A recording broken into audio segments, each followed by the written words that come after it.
On today's episode of Locked On 76ers, Keith and I talk about the 76ers getting some help back. Maybe. Looks like it. They're looking like they're trying to salvage their three-game trip with a victory in Houston. The big help will be James Harden. We'll talk about his return and much more right here, Locked On 76ers. You are Locked On 76ers, your daily Philadelphia 76ers podcast. Part of the Locked On Podcast Network, your team every day.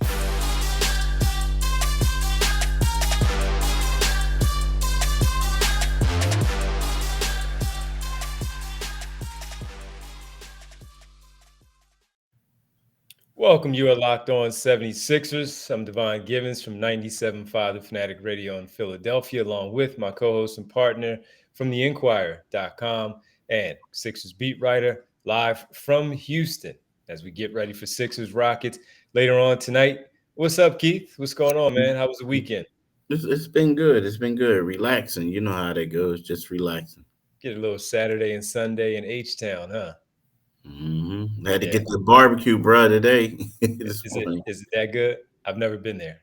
It's good. I mean, I guess the spot that I went to wasn't the best, but but normally when I come here, I go to other spots, and it was okay. Just okay. So you just try out different ones to see.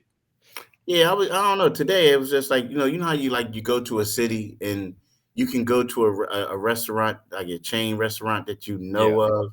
Yep. Or you say, let me just try something authentic. And maybe I was in Memphis and I had better barbecue, right? So this didn't compare at all to the stuff I had in Memphis. So okay. yeah. All right. Well, I've never been there, but if I do, I'll make sure I reach out to you and get the recommendations of the right spots to be in to get some grub. Well, we got to thank everybody for making Locked On 76ers your first listen every day. We hope you all had a great weekend. Remember, Locked On 76ers is free and available on all platforms, including right here at YouTube at Locked On 76ers. We appreciate you checking in to start off your week as we get ready for another week of basketball with the 76ers. And ironically enough, only two during the actual weekday.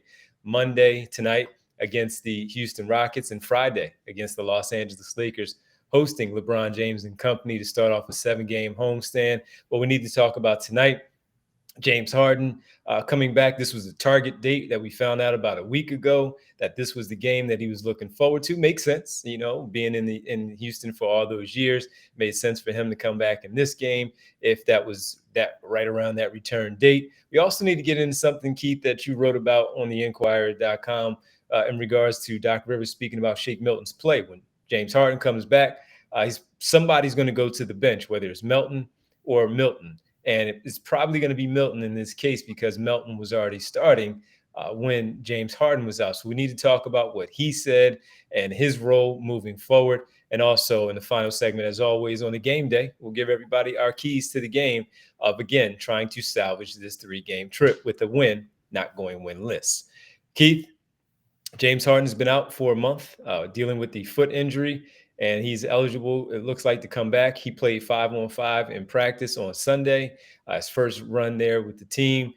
What can you share with us, and how important, obviously, is it for him to come back and play for this team now? I mean, it's extremely important for him to come back and play now. I mean, he could wait until Friday, but at the same time, basically, he's scheduled to come back, and I think the only holdup would be if he has a setback. Like barring a setback, James Harden will return. Monday night. I mean tonight against the Rockets, right? And basically, he was talking about how all he to get yesterday was his first day of practice. He wants to go in the shoot around, see how that feels. And if it feels well, then he's going to play. You know what I mean? Because yesterday was the first day that he practiced. So you could have some swelling, you could have some discomfort the next day. But everybody's going about it as if he's going to return. And I think it's going to be huge for the Sixers because, you look at their last 2 games and they couldn't really do anything as far as like ball handling. as far as passes and all types of things. They just look like they really missed him and they missed Tyrese Maxey. You know, their star power, so to speak. Now, here's something. This that tells you how important James Harden is to the Sixers, and I'm gonna use um, PJ Tucker as an example. So you look at PJ and you say to yourself, like, you know, PJ is a guy who basically is benefits from Harden more so than anything. So the forward averaged 6.2 points on 59.5% shooting, including 52.6% on three pointers in the 9 games that Harden played in. When Harden didn't play, Tucker averaged just 1.9 points on 28.1% shooting, 27.8% on threes, right? And he failed to score in 7 of those 14 games. So right then and there, that gives you a huge example of how vital James Harden is to this team. Yeah, as far as Tucker goes with Harden, when we have these conversations, you with the readers, me with the listeners, and speaking about his lack of point production. And one of the things I always bring up is the ability of James Harden to get PJ Tucker an easy shot, not just that corner three where he draws more attention than say Shake Milton or DeAnthony Melton, but also when they play that pick and roll and he is able to dive into the lane and get one of those push shots off right there in the painted area. That's something that PJ Tucker involved in the offense wise is effective because of James Harden. When others are there, it doesn't really work that way. He's just out there doing what he's been for the past couple of weeks, where the shots have been a little, sparse, and that's the case. But we know how effective he is and how important he is to helping the offense go. It's Embiid's offense, we know that, but the star power, to your point, of not only Harden, but when you factor in Tyrese Maxey and what he does, they most certainly need these guys back, and it's important to have James Harden come back tonight. I looked at it also, Keith, when you spoke about having the week off potentially just to get ready for the Lakers on Friday to kick off the 7-game homestand. I thought that it was a good tune-up for him to get back and get his legs underneath him against this Houston Rockets team. Not saying the Lakers are that much better in terms of their record, but they've started to win some games. We know that they have better players in general with the Los Angeles Lakers.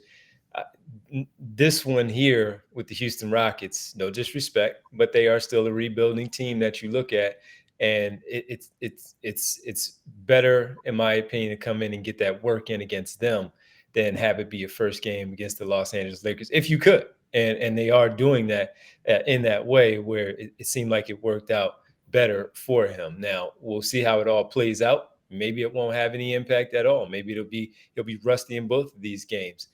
But I do look at this Houston game tonight and feel like it's a really good spot for him to come back. Harden needs it. Some of the other guys need it. And most certainly this team needs to find a way to pick up a win and salvage again this 3-game trip and not go winless on these 3 games here. Blowout in these last game, they made it close, but the blowout in the first one, how they were being blown out in the second one, but ultimately lost in a closer game.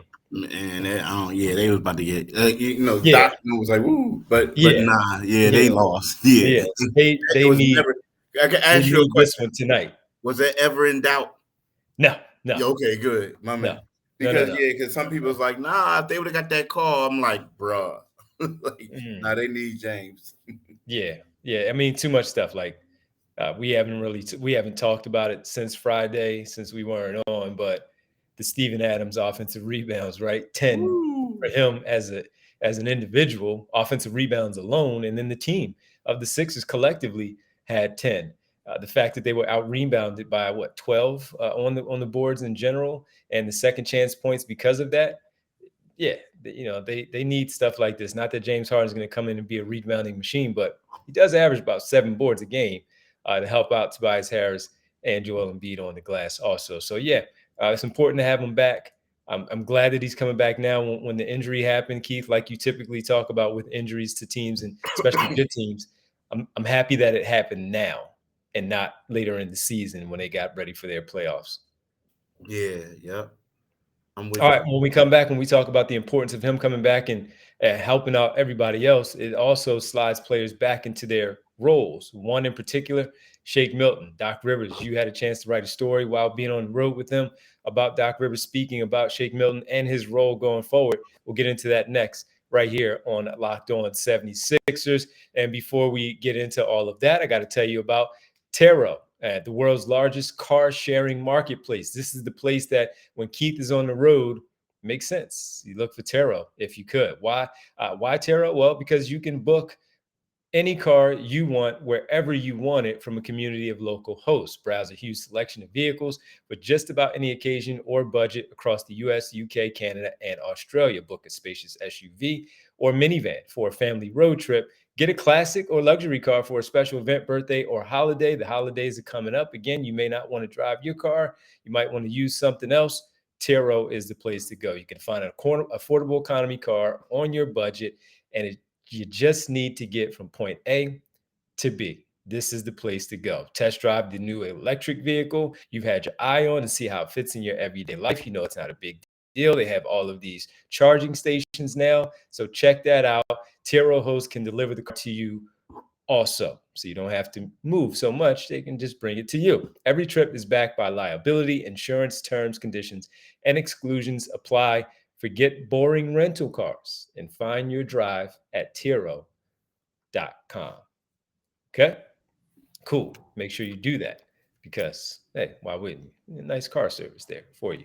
All right. Thanks for making Locked On 76ers your first listen today. For your second, check out Locked On Sports Today. From the games that matter the most to the biggest stories in sports, go beyond the scoreboard and behind the scenes with local experts and insights only Locked On can provide. Locked On Sports Today, available on this app, YouTube, and wherever you get your podcasts. Keith, Shake Milton has done an admirable job stepping in for both Tyrese Maxey, James Harden, whoever you feel like his role. Let's just say he and Melton together in the backcourt have done a really good job since they've had to take over on the long term of this month. Now that Harden comes back, he seems like the ideal candidate to take a seat and resume his reserve role, except it's not resuming the same role that he had when the injuries occurred. He's probably now going to have a more increased role because of how well he has played during his starting time here for the 76ers. We've talked about a stretch, Keith, where he was averaging 23 points a game.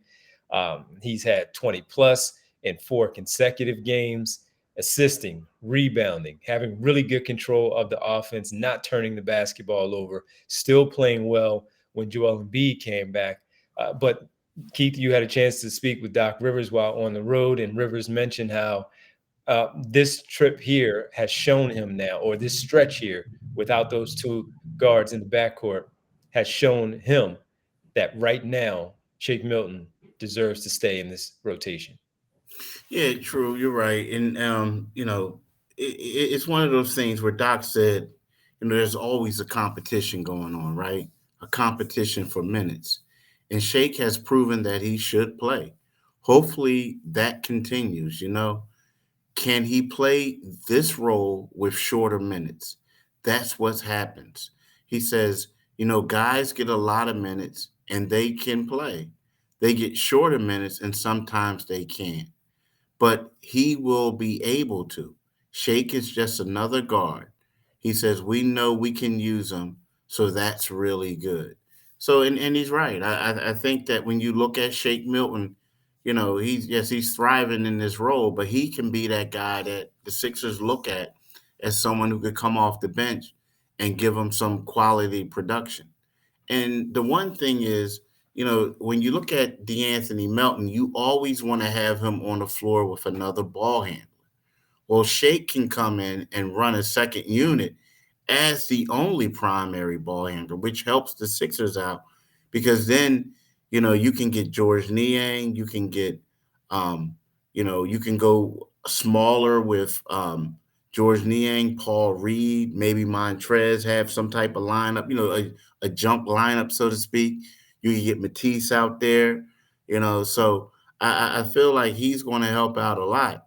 And Doc said, he really likes what he sees. Now, again, here's the deal. Doc does have a tough decision. Although that Shake Milton is going to be a guy who's going to play, they have to make decisions on guys like Furkan Korkmaz, and these bigs that we talked about, like who is going to play and who's going to get minutes. But, right now, Shake, what he has done has solidified himself as far as being someone that's going to get quality minutes in the rotation.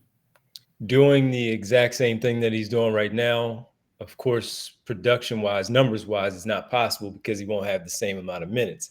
However, when Doc Rivers talks about can he still be the effective player that he is currently, by even though he's going back to the bench, isn't that a question for you, Keith? Isn't that something that also is on the coach to make sure that he has that same type of confidence from his head coach to still be that type of player? Because that when you are a reserve and it's not cemented from the very beginning, that a lot of the reason is because what would we always talk about? If you make a mistake, you're going to get pulled, especially with these guys. And we would see it often. Shake Milton would get a couple of minutes, get 5 minutes, and then he'll make a mistake. Bam, he's out. Now, doesn't it look like, at least for me, I can't speak for you or any of the listeners, at least for me, is it also has to come from the coaching staff and knowing that there's a belief that you can go out there and do it. We're going to let you go out there and do it the same way we saw when you were getting 30 minutes a night. Yeah, I understand where you're coming from. I do wholeheartedly. But at the same time, I think what he's talking about is like, there are certain dudes that when they got the ball in their hands, they can, they let the speed of the game come to them, so to speak. They're more da. But I guess he wants it to be more like microwavable. Can you just come in and just give you instant buckets, do things quick, fast, in a hurry, as opposed to like just letting it come on to you? Because if you notice, the one thing I will say about Shake is, as good as Shake plays, he plays better in the second half because, or as the game goes on, because early on he's trying to fill it out, and then all of a sudden he goes in there. So, and then all of a sudden he starts heating up a little bit in the second half. So when I think of that, I kind of like can understand what Doc is saying. Like, yo, you're not going to get 30 minutes. You're not going to get 38 minutes. You're probably going to get 15 to 20 minutes. What are you going to be able to do in that time? Because we need you to be productive.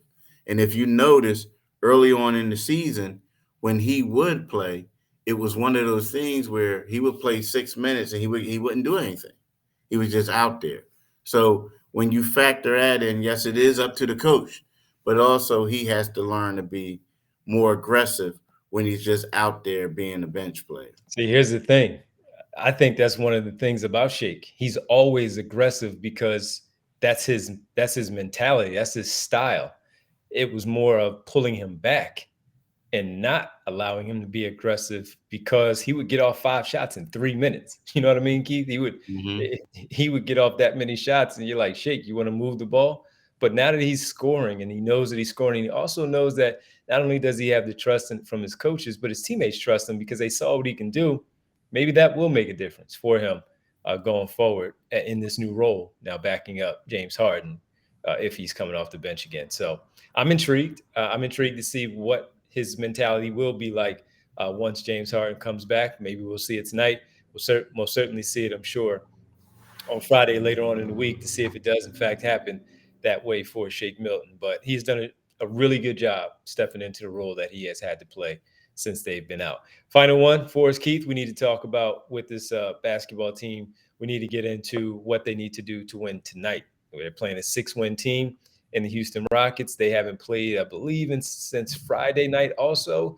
So, and they're coming off a win. So they need to make sure that they are not underestimating this young, talented team that is the Houston Rockets. We'll dive into it next. Final segment right here, Locked On 76. Let's talk about Bet Online, right? We all love talking about Bet Online. I know D loves when I talk about it, even though neither one of us really gambling, man. But Bet Online is the number one source for sports betting info, stats, news, and analysis. Get the latest odds and trends for every professional and amateur league out there. From football to basketball to soccer and esports, we got it all at BetOnline. And if you love sports podcasts, you can find those at BetOnline as well. You're always the fastest and easiest way to get your betting fix. Head to the website today or use the mobile device and learn more. Bet online. What do they say about it? Bet online is where the game starts, people. Do it today. Might as well. You might as well do it for tonight's game. Get in there. Do it for tonight's game today. All right, Keith. For today, Sixers, 12-10, going up against a 6-17 Houston Rockets team. They're 4-6 in their last 10. 10 games back, first place in the Western Conference. They are rebuilding. They're led by Jalen Green, the second-year guard. Kevin Porter Jr., Jalen Smith was the number 3 overall selection in June's draft. So they have a collection of talent that's pretty good. They came back after a big deficit on Friday in the high teens. I want to say 20s as I was keeping an eye on it. I was at the studio, so I didn't get a chance to see it all. But they came back and they beat the number 1 seed in the West after being down by double digits in the Phoenix Suns on Friday night. So they're a confident team. They have a lot of bounce to them. They can get up. They can get up and down the floor. They get a lot of shots off. Kenyon Martin Jr., Eric Gordon is still there. So they have pieces. They have stuff. And they believe in Coach Silas right now. Whatever he's doing, coaching them, he does. They do play hard. And Jalen Green has taken a step from last season where he is a guy who can just flat out score the basketball, man. I believe he had 30 on Friday night. What are your keys to tonight, especially after you saw how they lost on Friday to the host Memphis Grizzlies? It's just two things. Before I get into the keys, I want to point out to people just how dominant the Sixers have been over this team. Like the Sixers have won 5 straight against the Rockets in 13 of their last 16 meetings, right? So, so that's like the Rockets, one of the league's worst teams, and like this is a favorable matchup. I mean, the thing about it is, I think that James is going to come in. He's going to play on a minutes restriction, but the thing is, they can't allow this young team to get out and run. They can't. They can't. And I know the Sixers want to play with pace and they got to do something, but it just seems to me that when they played the first time against the Orlando Magic, the Magic had the big dudes out there. They was getting out. They was doing certain things, and they made it a little bit closer than it should have been. The Magic is the worst team in the league, but at the same time, it's like they gave them they were younger and able to run. The same thing happened with Cleveland. The same thing happened with Memphis. So right now, I think like this team, they have a bunch of young guys. I know what you're saying. The Sixers just have to control the tempo, I believe. They have to. Also, I think Joel Embiid has to impose his will. I mean, he has to get to a point where whoever's guarding him wants to like wave in the towel. Because he has to be, because right now, I know James is coming back, but in my opinion, Joel Embiid is I'm not going to call him an expert because he's such a great player, but if he gets off, I think he will break the Rockets' will if he just does what he has to do. And then lastly, they got to play solid defense. They do. The guys like Matisse Thybulle, DeAnthony Melton, they all have to play good, even down to PJ Tucker. They have to play well. But my one concern about playing this Rockets team is that the Sixers have been in Houston for 2 days. And Houston is one of those cities like Miami and Atlanta. It's not just a place for you to get the barbecue, huh, Keith? Nah, man. Houston, woo. Houston, nah, you don't. It's a dangerous city, especially when you have 4 players, man, who played for the Rockets organization. Like Harden, Tucker, yeah. House Jr. Yeah. And guess what? And Montrezl Harrell, yeah. And Montrez. And look, Harden, Tucker, and House Jr. all live here. So they, like they all have family members and stuff like that. They all live here in the off season. I mean, this is their place. So, it's going to be it's tough to me. It's going to be like they got to be focused. They have to actually be focused because I'm telling you, for NBA players love Houston. That's all I'm gonna say. They love Houston. Well, I hope that doesn't become a problem tomorrow night when we see the level of play on the court from 8 o'clock to 10:15 tomorrow night. I mean tonight. Yeah, so, as far as your point, I thought you were absolutely correct about going back to the Houston example. When you let bad teams hang around, you allow them to, have that confidence that they can beat you, and instead of stomping them to the floor and not giving them any belief that they can actually take you down on any given night. So if these guys don't quit, as I said, I gave you the example Friday night against the Phoenix Suns, and they came back and they won it after being down double digits, close to 20 points. You have to get them down. And as you said, not let them back up. More of the Embiid part of imposing your will. So as a team, impose your will on this basketball team and not allow them to believe that they can actually come back and win this basketball game. It does start with the execution on the offensive end to do just that. Execute the plays, smart basketball, finishing them off, and not playing around with this basketball team. Secondly, get out in transition, to your point, meaning get back in transition on defense so that this team does not have an opportunity to run. They don't want to play half court stuff. They want to get out and show off their speed and their athleticism in the open floor. You don't want that to happen because you can't match it. And thirdly, as always, two-parter on the third one. Rebound the basketball so you don't have a repeat of what we saw on Friday, where it was such a big gap in terms of the numbers on the offensive and defensive rebounds, but also, again, just making sure you don't turn the basketball over. I stress it all the time because when they seem to do it, they seem to do it in bunches, and it hurts them, and it hurts them in a big way. So those are mine. Again, just execute your offense defensively. Just be sound, especially in transition. Not allowing them to get out there in the open floor, rebound the basketball, and protect the basketball. And I think the Sixers will take this last one on this road trip and come back and get ready for the 7-game homestand that they have beginning on Friday. So those are mine. Yeah, that's a good one. Yeah, and I hope James in his minutes doesn't try to do too much, especially being back home. To your point, just play your basketball. Minutes restrictions, play your basketball, and don't let anything else get in the way. You're not that James Harden anymore. Thank you for making Locked On 76ers your first listen. For your next, check out the Locked On Sports Today podcast for the biggest stories of the day, plus instant reactions, big game recaps, and the take of the day. Available on the Odyssey app, YouTube, and wherever you get your podcast. Keith, you can tell the good folks where they can find us. You can find us wherever you get your podcast. That's one thing. You can make sure you follow my man D on Devon G975.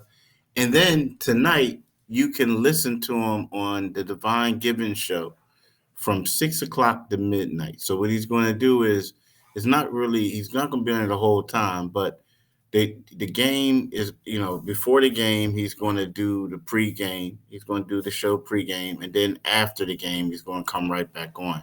So it's going to be from 6 to midnight. So, listen to him, check my man out. But also make sure, again, follow him on Twitter, Divine G975. Follow me on Twitter, Pompey on Sixers, and read my articles in the Inquirer.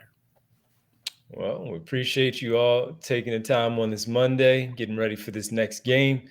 And we'll talk to you tomorrow. Keith, have a good one, and we'll wrap things up tomorrow after the Sixers and the Rockets. Thanks, man. All right, brother. Peace. You got it.